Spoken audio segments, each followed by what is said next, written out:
அரசு கொடுக்கும் இலவச வீடுகள் தங்களுக்கு சரியாக கிடைப்பதில்லை என திருநங்கைகள் குற்றம் சாட்டியுள்ளனர்.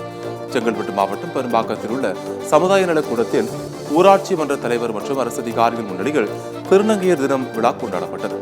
தமிழ்நாடு மாநில ஊரக வாழ்வாதாரம் துறை மூலம் நடைபெற்ற இந்த கூட்டத்தில் பல போட்டிகள் நடத்தப்பட்டன.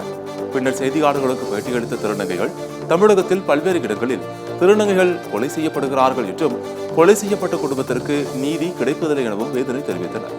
மேலும் அரசு கொடுக்கும் இலவச வீடுகள் தங்களுக்கு சரியாக கிடைப்பதில்லை என குற்றம் சாட்டினர். இப்ப பாத்தீங்கன்னா நிறைய பேருக்கு வந்து வீடு கொடுக்குறேன்னு சொல்லியிருக்காங்க. ஆனா ஒரு சிலருக்கு மட்டும் இந்த செங்கல்பட்டு தாலுக்கால இருக்க நியர்பை இருக்கவங்களுக்கு மட்டும்தான் கிடைச்சிருக்கே தவிர இந்த மாதிரி பெரும்பாக்கம், அதுக்கு அடுத்து இந்த காரணை, இந்த மாதிரியான பகுதிகளில் யாருக்குமே வந்தடையல.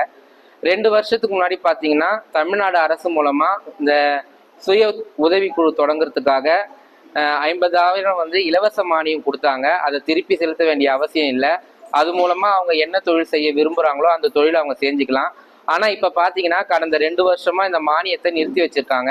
அதனால இதுக்கு முன்னாடி 2 வருஷத்துக்கு முன்னாடி எப்படி இலவச மானியமா கொடுத்தாங்களோ அது